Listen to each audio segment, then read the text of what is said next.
Good morning, everyone, and welcome to the class. In the previous class, we have discussed about the political and economic consequences of globalization, and now we will discuss about the cultural consequences. Cultural consequences of globalization is not given so much importance by the people. Many times, it is felt that globalization has the most important consequence only in the sphere of economic life, but it is not true. Our politics is also, as our political life is also getting affected by the globalization, the process of globalization, but and cultural life, our way of life, what we eat, what we drink, what we wear, and what we think, all these things are getting influenced by the cultural consequences. In this, what we discussed in the earlier example, that about a girl who was the first generation girl of her family, which who received education and was getting a job offer, but many of her family members were not in favor of her accepting the job offer, because they were of the opinion, they were of the views that the she should not be go out of her house. But now, what is happening because of globalization, the ideas of people are changing, the way we think uh, is everything is changing, and our culture is getting affected by the globalization. And many times it is feared that this process of globalization poses a threat to cultures in the world, because globalization, because of globalization, what happens that a uniform type of culture is being adopted by all the people of the world, and this is called cultural homogenization. Homogenization, there is homogeneous culture in all the countries of the world. uh, mm, I will tell you about this by example. This is a kind of we all love to wear western dresses. We all love to, it's not only about India, but we are talking about the whole world. So this is homogeneous culture is evolving, and this homogeneous culture is not something which has the global features. This homogeneous culture is something which has only western features. Actually, what should be the ideal global culture? The ideal global culture should uh, represent the cultures of the almost all the countries, or the most important cultures of the world. But our in the context, in the present context, what we are seeing that the global culture is not representing the uh, culture of the whole world, but it is uniform culture.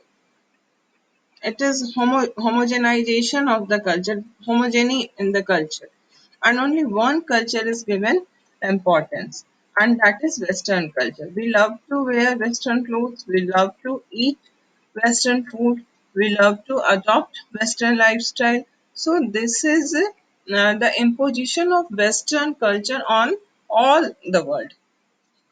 This is cultural globalization.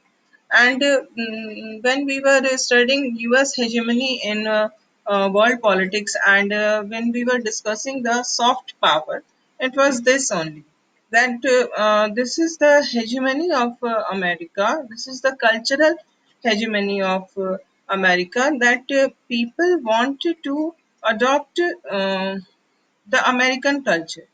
And if they are able to adopt that culture, they think them of themselves in a superior manner.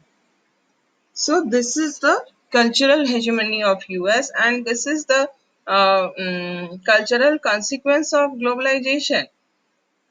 Instead of our own food items, we give more importance to burger. We give instead of our own uh, dresses, we give importance to blue jeans. So this is the influence of American way of life. We want to adopt the American way of life. So what is this?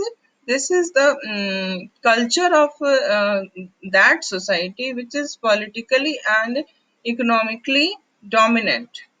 The culture of that society which is politically and economically dominant has its impact on the less powerful society.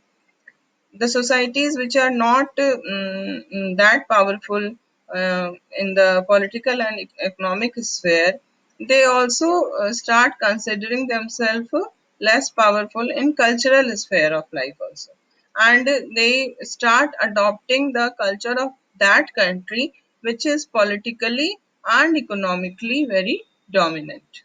So this is the effect of globalization. Okay, so the whole world starts behaving in the manner, and the whole world starts doing the things according to the uh, desire of the dominant power. The whatever whichever country is dominant, the all other country starts following the culture of that country. So there is also a term which is used for this. It is McDonaldization of the world. The whole world is moving in one direction only. There is no diversity of culture is remained in the world. If you go to a place and you want to have the authentic food of that place, it may be very difficult for you to get that authentic food, but you will be easily you can get burger there. So what is this? This is the effect of globalization on our culture. We are forgetting our own culture and we are eager to adopt the culture of the West. So this is very much dangerous. Why is it dangerous? Because the cultural heritage पूरी दुनिया का जो different different cultures हैं different different countries के, वो cultures खत्म होते जा रहे हैं, उनकी इम्पोर्टेंस खत्म होते जा रही है. People are not following their own culture. Instead of following their own culture, they are following the Western culture. So it will go against the whole of humanity, because we will lose our cultural diversity. So this is very much important. And the cultural consequence of the globalization has some positive effect also. We can think about these consequences. We can think about these consequences in a different way also, because you can see that culture is not something which is static. It's a dynamic thing, because with the change in time, the circumstances change, the needs change, everything change with the change in time. So according to these changes, the culture also need to be changed. We cannot think that the culture should be there should not be any kind of change in the culture. If we are considering that, if we are thinking in that way, then that will be a conservative uh, view. That will be a conservative outlook. That we don't want to, we don't want any kind of change in our culture.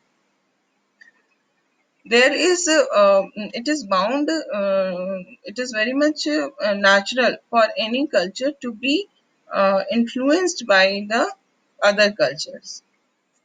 Okay, so external influences are also important, because it brings new things to the culture. And many times what happen that these external influences enlarge our choices, and many times it modify our culture without overwhelming the traditional. हमारे culture को ये modify करता है, उसमें हम बहुत सारे चीज़ों को जोड़ सकते हैं, एनलार्ज करता है, हमारे सामने ऑप्शंस बढ़ाता है, ठीक है। If we want, there is something which cannot be changed. If we want to have masala dosa, so we will have to only have masala dosa. We can't eat burger in place of masala dosa. Burger can never substitute masala dosa. So this is the thing, that burger is only uh, increasing our choices. It is only increasing the number of items in the menu. So it can never take the place of those things which are with us for the time immemorial. Okay, so it does not pose any real challenge. Whatever external influences we are experiencing, these external influences are not posing any real challenges. Actually, they are just providing us a new choice. Okay, just like we can think of blue jeans. This blue jeans is very much prominent in Indian culture. Also, we also love to wear blue jeans. Okay, but if you go in many universities like JNU and DU, you find that people wear blue jeans with khadi kurta. So this is, what is this? This is the mingling of the culture. Two cultures, the culture of the West and the culture of the East is mixed. Okay, so it's a new combination.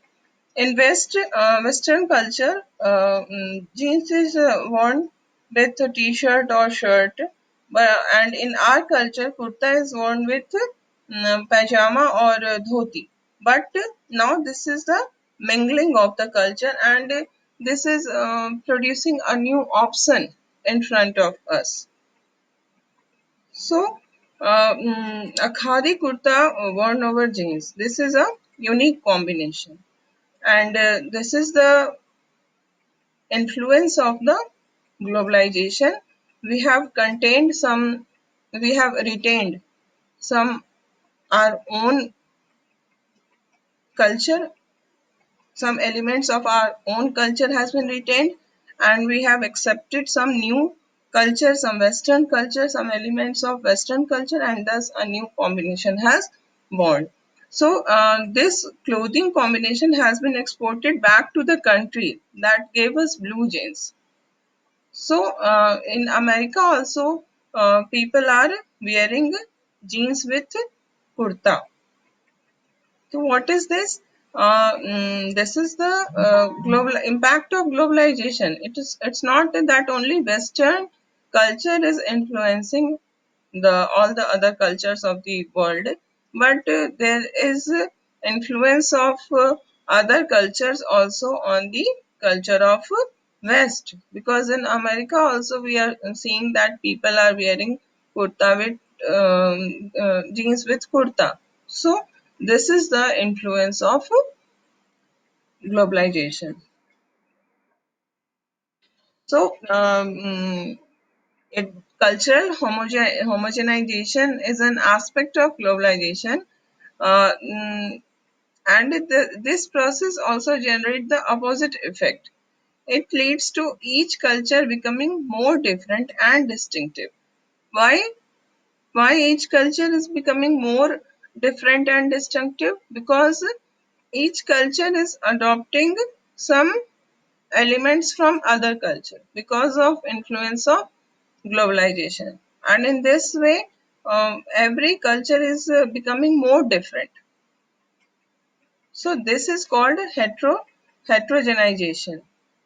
This is not to deny that there remain differences in power when culture interact, but instead more fundamentally to suggest that culture exchange is rarely one way. No, we cannot say that the whatever culture is being exchanged because of globalization, this exchange is only one way. We are only adopting. We are only. It's only we. We means other than Western culture who are adopting the Western culture. There is effect of Eastern culture is also there on the Western culture. So it's a two-way communication, it's a two-way exchange. We are we are adopting something from Western culture, and Western culture they are also adopting something from Eastern culture. So it's not like that Eastern or culture from the other part of the world. So we cannot think about this only in negative manner. Okay, so these are the consequences of globalization. Now we are coming to the new segment, and that is India and globalization. Uh, Globalization is not a new thing for India. From ancient India, we are witnessing this. The flow of goods is taking place. Uh, Flow of ideas are also taking place. Flow of people is also taking place. So, globalization is a process which is not a product of modern period, but in ancient period also it was there. But the same thing we have I have told you earlier also that what is the difference between the uh, globalization which was existing in ancient and medieval time and in modern time. The difference is only in the size and scale. Okay, so in context of India that is also true. And now we find that when India was a colony of Britain, India became an exporter of primary goods and raw materials. Okay, from India there used to be export of raw materials, cotton, and India became a market for the finished goods which were produced in the uh, factories of Britain. So this was a type of globalization was taking place after independence. What happened that we have a very bad experience of colonial government.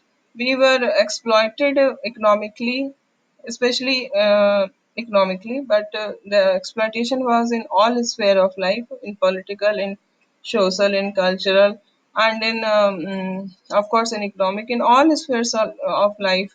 The We were exploited by the British. So after independence, our leaders decided to be independent economically, and we should not rely on others. Okay, and in order to be independent and in order to not to be relying on others, we decided not to allow others to export to us so that our own producers could learn to make things. Uh, the economic policy which was adopted by the Free India was uh, that there was so much barrier on the import. Why it was why there was a barrier on import from other countries? Because our leaders wanted to protect the domestic industries, to protect the domestic producers. If our leaders allowed other countries to export their products freely in India, then what would have happened? That their the foreign goods reached Indian market, and people would love to purchase the foreign goods because they are good in quality, and price will also be low because they are producing it in large scale. So our leaders decided that our economy should be closed. There should not be import and export should be very restricted. Okay, and this is called protectionism. Protection to domestic producers. When nothing will come from outside, then what will happen? That the people of the country will have to purchase only those things which are produced by the domestic producers, and in this way, our domestic producers will be in a advantageous position, and our leaders wanted to give them that kind of protection. They didn't want that the domestic producers who are just going to start the production should not uh, have to face the competition from the the from the products of the outside world. Okay. So, and this was the policy adopted by our national leaders after the independence, and we find that some areas such as health, housing, primary education, all these were not able to receive the attention which they deserve, and India was not having a good economic growth rate because there was reason. The government has banned importing of goods. This ban of importing of goods uh,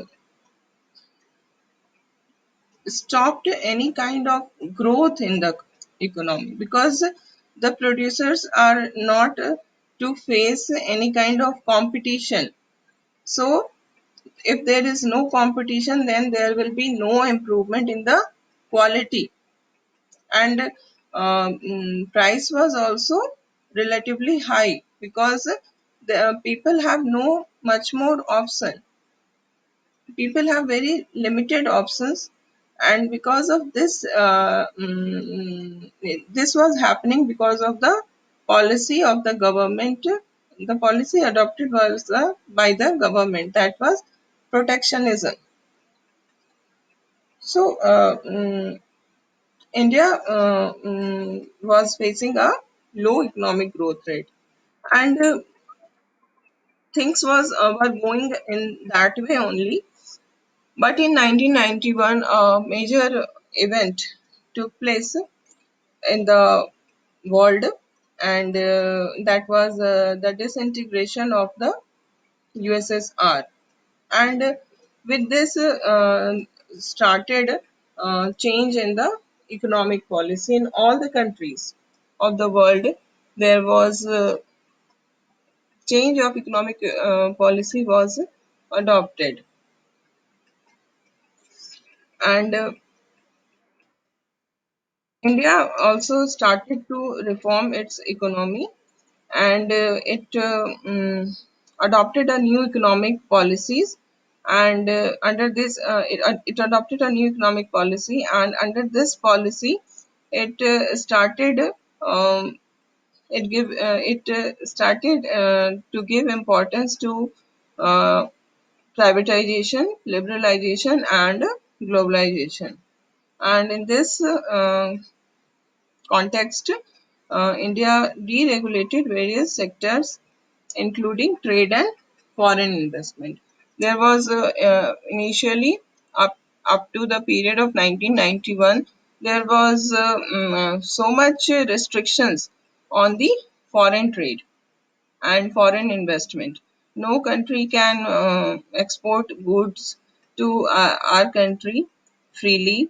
No country was able to make investment in our country. But these restrictions were uh, loosened. School, these restrictions were removed in 1991, and India has adopted the policy of liberalization. Liberalization means to liberalize the economy, to make the rules of the economy more liberal, to open the economy. The economy should not be closed, it should be open. It should be open for goods, it should be open for capital. So, in this way, the process of globalization started in India, and we find that the impact of globalization in India is both. There are some negative points, there are some positive points, and the consequence is mixed. Now, we will see resistance to globalization. Globalization is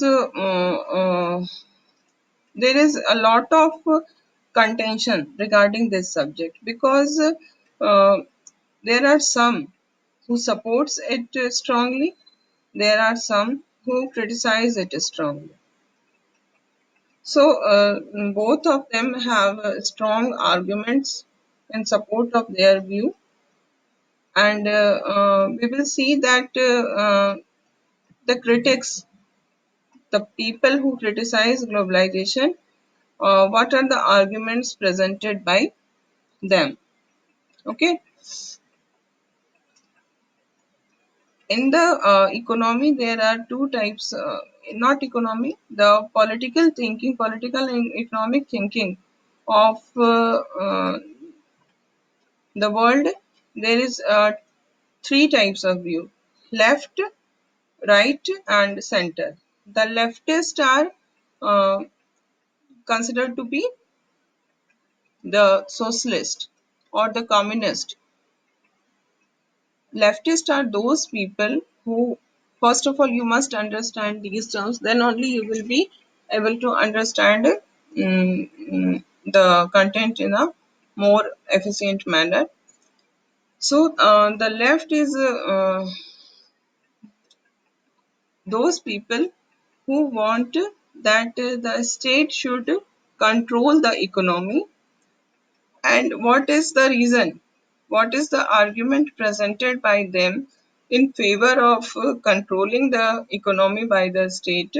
The reason is given by them is that the when the state controls the economy, it it works for the betterment of the poorer section of the society. If there is no control of the state on the economy, then what will happen? That the economy will grow in an unregulated manner, and in this, the economy will be beneficial only for the rich people. So, the leftists are of the view that the economy of a country should be in the control of the government. The There should be restrictions on the foreign trade. There should be restrictions on the foreign investment, because whenever there is freedom given to economy, whenever the economy is opened, it will grow in such a manner that it will be beneficial only for the rich, and it will uh, widen the gap between the rich and the poor. So, leftists are completely against the concept of globalization. So, in this regard, we will see the argument of the left. They are of the view that global capitalism makes the rich richer and the poor poorer. Okay, and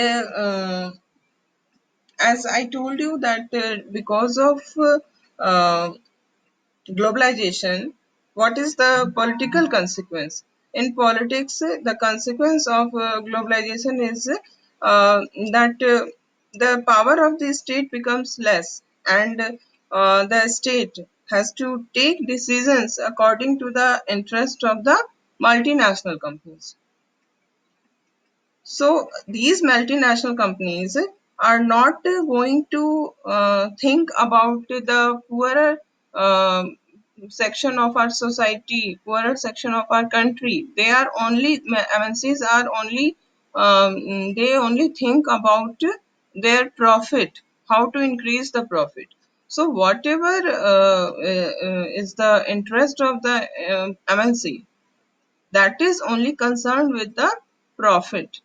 So, as we know that under globalization, the power of the state reduces and it takes decision according to the interest of the MNCs, and the interest of the MNCs is never will never be the interest of the poor. So, in this way, globalization uh, causes more poverty. It make poor more poor. Okay, so this is the criticism of globalization from the leftist point of view, and we will discuss this in the next class.